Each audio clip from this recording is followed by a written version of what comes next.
I'm Stemily K, your hostess to the world of STEM, and today I'm here with Miss Carter, who works at Catapult organization. So, Miss Carter, first I just wanted to start with how, in any way, did STEM affect your educational background and what you became interested in? And could you give some specifics about what your educational background actually is? Sure. Okay, so I started on the advanced track in math and science in high school, AP stuff, and I almost dropped out, but my teachers pushed me. They said, this will really make a difference. You can get advanced college credit. So I went to University of Colorado Boulder undergrad, and I started in engineering there just because I had all the math credits. But I didn't finish engineering. I transferred to economics because it also dealt with numbers. And it was actually, at that time, a little bit easier than engineering. I got caught up in the coding, like debugging programs was just taking so much time. And C+ was the class.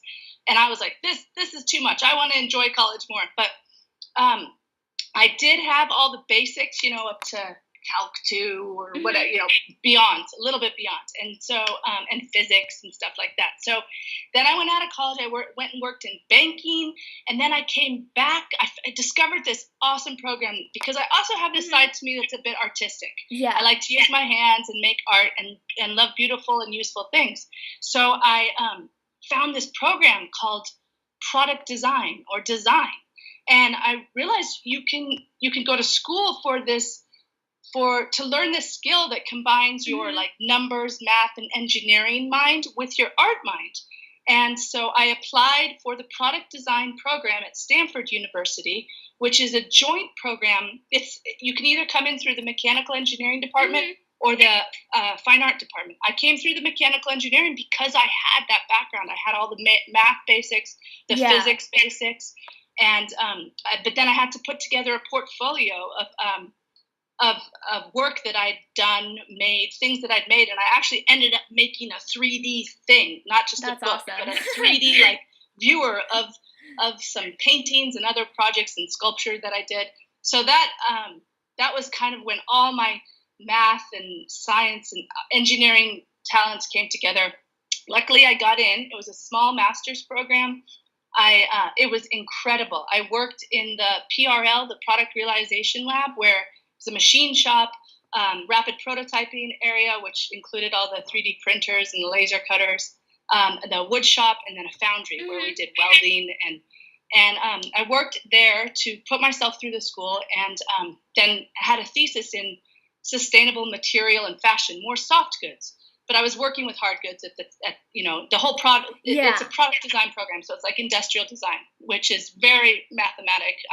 We learned all the AutoCAD programs, but we also learned about innovation and trying to think outside the box. And at the same time, had to, keep up with your engineering, but not so hardcore. I gotta say, like once you prove yourself in engineering and math, that you at least can understand those concepts. They really, at Stanford, at least in this program, they let us do whatever we want as long as we did it well. That's great. So it was awesome. So that led me to a job right out of grad school on Nike's innovation team, where I got to travel the world and research, come up with new ideas, and then try and get them made in real life. And that involved traveling to Europe and Asia, to the manufacturers and to the trade shows, even I went to the Ferrari campus once to see if we could borrow something from automotive technology and racing technology and somehow use it for sportswear or sports shoes. So that was just a highlight, but it was lots of that kind of stuff. And then from there, I went back to California and worked at the North Face, which is high-tech gear, on their advanced products, R&D type blue sky projects. And then I decided to take a break and from the corporate world and do some more kind of humanitarian work. And that's how I landed up at Catapult Design, which is a small company of designers. But by designers, I also mean we're engineers. Everyone has this engineering they can speak engineering, and most of us have a formal training in engineering. And often we hire we'll contract people out for certain projects who are hardcore engineers and really know their stuff, whether it's computer engineering, or EE, or mechanics, fluid dynamics, and all sorts of stuff. But we're making stuff. So if any, in that world of making things that help people live better lives in poor places, for example, water filters, that's what Catapult Design does. We try to make technologies more user friendly and cheaper. Make them better, more durable, and cheaper, so that they can be sold and used in emerging economies. Is there a specific project that you either are currently working on or have worked on in the past for Catapult Design that you are the most passionate about or think is the most interesting? Sure. My personal favorite, the one I was closest to, was we were challenged to design an off-grid hand washing station for people in Kenya, in rural parts of Kenya, that don't have plumbed or running water, so that they are able to wash their hands conveniently with soap to decrease chances of spreading infectious diseases. So this device has to be filled with water, and so it has to be frugal. The release of the water has to be, just can't let out a ton of water because it's not plumbed. And then also the soap dispenser was very tricky. We had to be super frugal on that because soap costs a large portion of their monthly income down there, or potentially a large portion, a significant portion. And so we needed to be really frugal with that too. So we came up with this very cool design that basically foams the soap when you add just basic clothes washing powder with water. And we used a wick. We laser cut some polyester material and made a wick with this material, and then spanned it over the opening. And then the container was cantilevered, like I'm forgetting that, like a bow, like the bows that you blow a fire with. Yeah, and so that was the device that actually pushed the air up through and the soapy liquid to form the foam.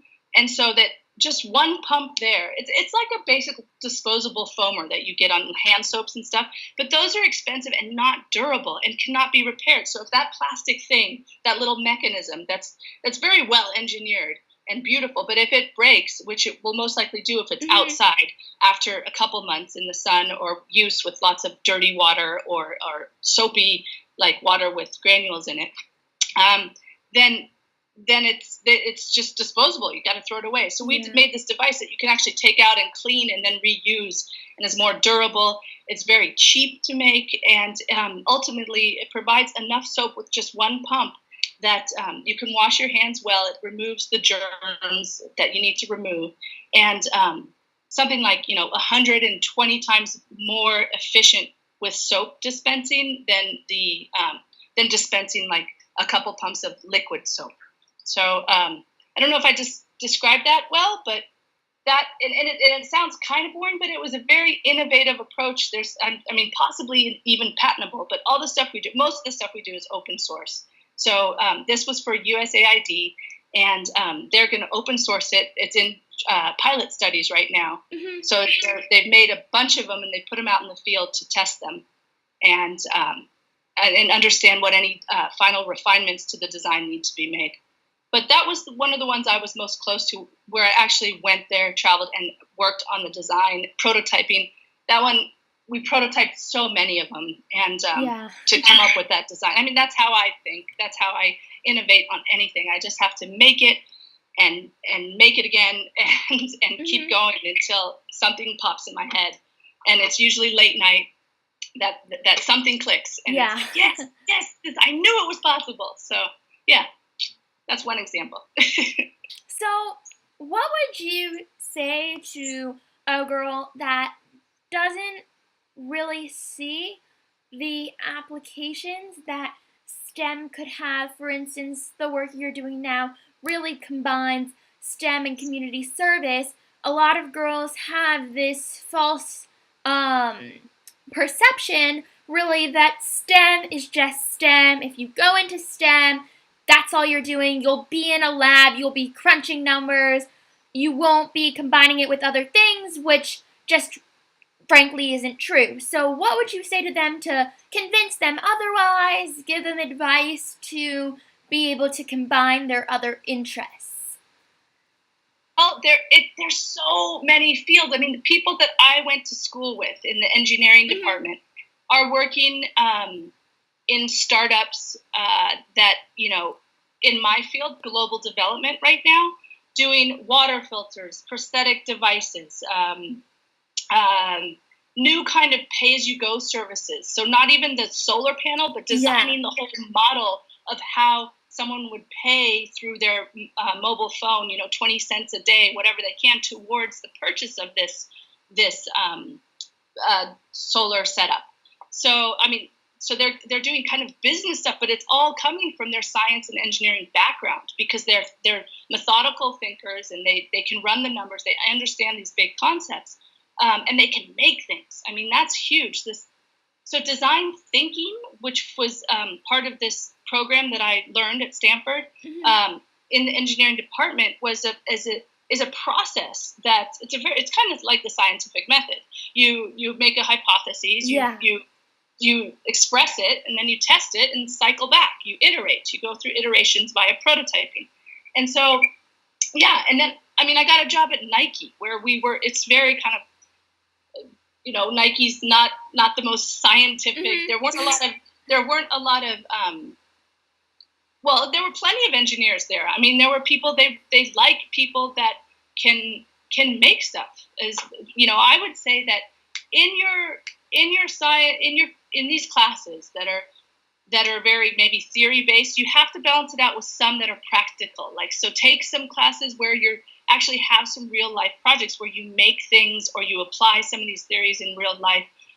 That's great information. But going off of that, if there are girls that have an interest in STEM already and really have a passion to pursue this, then what advice would you give for them to succeed in STEM fields today?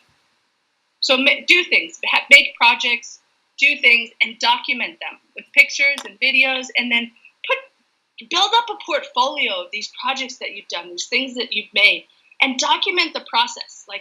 It's very interesting to us employers and people that have been doing it, different people's process of how they innovate, of how they come up with new ideas, or how they test hypotheses, or how they do their work. So you document, take pictures of each process along the way. It might not be pretty at the beginning. It might be really messy, but it's really interesting to see. And a picture is worth 1,000 words, as you probably know. And so it's great to capture that and put it, start practicing those two-dimensional visual communication skills as well, because you need those. You need to put together a portfolio that's easy to understand. If someone's looking at you, that everyone's so busy these days that you only have a few minutes of their time. So if you put together, start collecting your projects, and if you have 20 by the time you're ready to go, all your school projects, whatever you've done on your off time or school time, and then all of a sudden you have these 20 cool projects. You pick the 5 or 7 that are the strongest, and document each process. That's what employers like. I think they like to see that you have a process, that that's why they like scientists and people like us that think like this. Well, I want to thank Miss Carter for taking her time and speaking to us today about all things product design and engineering. And again, I'm Stemily Kay, your hostess to the world of STEM.